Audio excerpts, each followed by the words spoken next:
परमेश्वर के मीठे और प्यारे नाम में एक बार फिर मेरा सलाम आपको कबूल हो और मैं खुदावन का शुक्र करता हूँ उसके तमाम आशीष व बरकतों के लिए।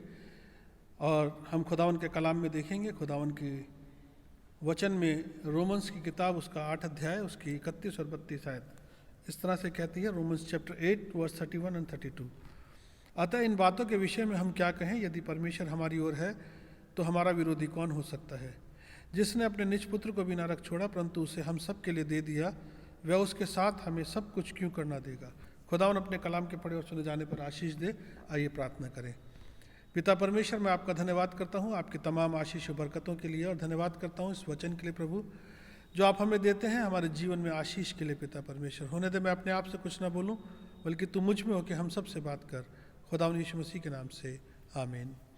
मेरे अजीज़ों, एक बार फिर मेरा सलाम, मेरा प्यार आपको कबूल हो और मैं खुदावन का शुक्र करता हूँ एक लंबे समय के बाद फिर मैं आपके साथ इस वचन के द्वारा सामने रूबरू हो सका। खुदावन का कलाम हमें समझ देता है, बुद्धि देता है और ताकत देता है। जैसे कि आज हम जानते हैं कि हम इन अंत के दिनों में होकर गुजर रहे हैं, और जबकि ये परिस्थिति हम देख रहे हैं कि तकरीबन 7 महीने हम लॉकडाउन का टाइम हो चुका है और लोगों के जीवन में बहुत सारी तकलीफ़ें और बहुत सारी परेशानियां हैं।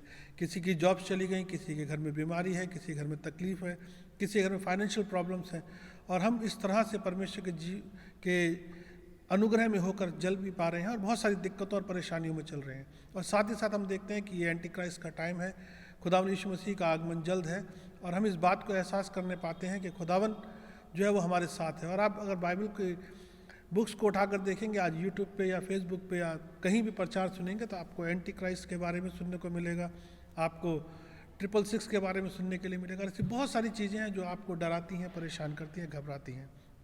लेकिन यहाँ खुदावन का कलाम हमें हिम्मत देता है, ताकत देता है। कलाम क्या कहता है? यहाँ कलाम में लिखा है, कहता है इन बातों के विषय में हम क्या कहें? यदि परमेश्वर हमारी ओर तो हमारा अगेंस्ट कौन होगा? मेरे अजीजों, यहाँ पौलुस अपनी परमेश्वर की आत्मा में होकर हमसे एक सवाल कर रहा है। खुदा हमसे एक सवाल कर रहा है पौलुस के द्वारा। क्या सवाल कर रहा है? वो कह रहा है इन बातों के विषय में। आज आपके पास जॉब नहीं है, आपके पास परेशानी है, आपके पास फाइनेंशियल नीड्स है, आप तकलीफ में हैं, आप परेशानी में हैं, लेकिन खुदावन कह रहा है इन सारी बातों के विषय में, चाहे ऐसी परिस्थिति कैसी भी क्यों ना हो, वो कह रहा है कि अगर मैं तुम्हारे साथ हूँ तो तुम डरते क्यों हो? अगर मैं तुम्हारे साथ हूँ तुम्हें परेशानी क्यों है? If God with us who can against us? कौन सी परिस्थिति हमारे अगेंस्ट खड़ी हो सकती है? कौन सी सिचुएशन हमारे को तोड़ सकती है? कौन सी सिचुएशन हमें करीब कर सकती है? अगर हम इसी चैप्टर को देखें आगे जाकर तो पौलुस कहता है कौन मुझे मसीह की मोहब्बत से जुदा करेगा? क्या गरीबी, क्या भूख, क्या नंगाई, क्या तलवार, क्या जोखिम, क्या हाल की चीज़ें, क्या इस्तेमाल की चीज़ें? कोई मुझे खुदा की मोहब्बत से जुदा नहीं कर सकता। सच में मेरे अजीजों, खुदावन की मोहब्बत से हमें कोई जुदा नहीं कर सकता। क्यों जुदा कर नहीं सकता? ये परिस्थितियाँ हमारे जीवन में कुछ नहीं कर सकती हैं। एंटी क्राइस्ट का टाइम हो, एंड का समय हो, फाइनेंशियल हो ना हो, हमारे हाथ पे छाप हो ना हो, हमारे माथे पे छाप हो ना हो, लोग हमारे अगेंस्ट हों, लेकिन खुदावन का कलाम कहता है अगर खुदा हमारे साथ है तो हमारे अगेंस्ट कौन होगा?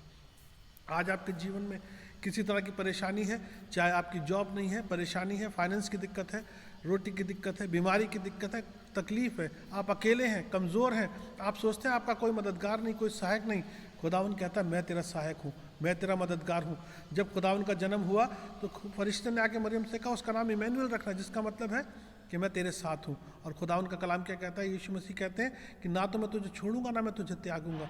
तो आज आपकी कैसी परिस्थिति क्यों ना हो, खुदावन का वायदा है कि वो आपके साथ है। इसलिए डरना नहीं है, घबराना नहीं है। कैसा ही समय हो, अंत कितना ही खतरनाक क्यों ना हो, लेकिन खुदावन आपके साथ है, उसका वायदा आपके साथ है। इसीलिए हम खुदावन के कलाम में खुदा एक सवाल हमसे पूछ रहे हैं पौलुस के द्वारा कि अगर खुदा तुम्हारे साथ है तो तुम डरते क्यों हो?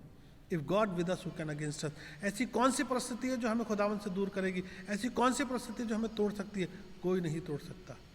इसके साथ साथ दूसरा क्वेश्चन आता है, हम देखते हैं हमारे को जीवन में रहते हुए, इस दुनिया में रहते हुए हमें रोटी की ज़रूरत है, हमें कपड़े की ज़रूरत है, हमें घर की ज़रूरत है, हमारे को बच्चों की परवरिश की ज़रूरत है, हमें पैसे की ज़रूरत है। बाइबल में लिखा है, यीशु मसीह कहते हैं आकाश के परिंदों को देखो, वो ना बोते हैं ना काटते हैं, तुम्हारा स्वर्गीय पिता उन्हें खाने के लिए देता है। जंगली शोषण के पौधों को देखो, जो कपड़े वो पहनते हैं सुलेमान भी नहीं पहनता। लेकिन यहाँ खुदा एक क्वेश्चन कर रहा है पौलुस के द्वारा हमसे, कहता है जो अपने निज पुत्र को नहीं रख छोड़ा तो उसके साथ सब कुछ क्यों नहीं देगा? कलाम कहता है खुदा ने दुनिया से ऐसी मोहब्बत रखी कि अपना इकलौता बेटा दे दिया ताकि जो कोई उस पर ईमान लाए नाश ना हमेशा की ज़िंदगी पाए। मेरे जीवन में मेरे बच्चे, मेरी पत्नी, मेरे बच्चे मेरे लिए बहुत इंपॉर्टेंट है। अगर मैं अपने बेटे को, अपने बच्चे को आपको दे देता हूँ तो मेरी गाड़ी, मेरा घर, मेरा पैसा, मेरा फ़ोन किस काम का, वो भी मैं आपको आराम से दे सकता हूँ। इसी तरह से कलाम कह रहा है, जिसने अपने निज पुत्र को रख नहीं छोड़ा। अगर खुदा ने अपने बेटे को मेरे लिए और आपके लिए दे दिया तो ऐसा कैसे हो सकता है कि वो हमारी ज़रूरतों को पूरा नहीं करेगा। इसीलिए कलाम कहता है कि जिसने अपने निज पुत्र को रख नहीं छोड़ा वो हमें सब कुछ क्यों नहीं देगा। मेरे जो परिस्थिति कितनी भयंकर क्यों ना हो, खुदावन आपकी हर नीड को पूरा करेगा। वो कहता है आकाश के परिंदों को देखो, वो ना बोते हैं ना काटते हैं। जब जंगल में वो 40 साल चले, खुदावन ने उन्हें मन्ना खिलाया, खुदावन ने आसमान से रोटी खिलाई और खुदावन ने आशीषों से भर दिया। इसीलिए आज आपसे कह रहा हूँ कि खुदावन आपके साथ है, आपकी नीड को पूरा करेगा। जो बेटा दे सकता है वो आपकी ज़रूरत पूरी कर सकता है। जो 40 साल जंगल में उनको रोटी खिला सकता है, उनको मांस खिला सकता है, वो आपको भी खिला सकता है। इसलिए खुदावन पर ईमान रखिए, खुदावन पर विश्वास रखिए। खुदावन के इन 2 वायदों को, इन 2 वचनों के द्वारा अपने जीवन को आशीषित कीजिए। आपकी किसी भी परिस्थिति में खुदावन आपके साथ है, आपकी हर नीड को खुदावन पूरा करना जानता है। खुदावन आपको बरकत दे, अपना अनुग्रह दे और अपनी आशीष में लेके चले।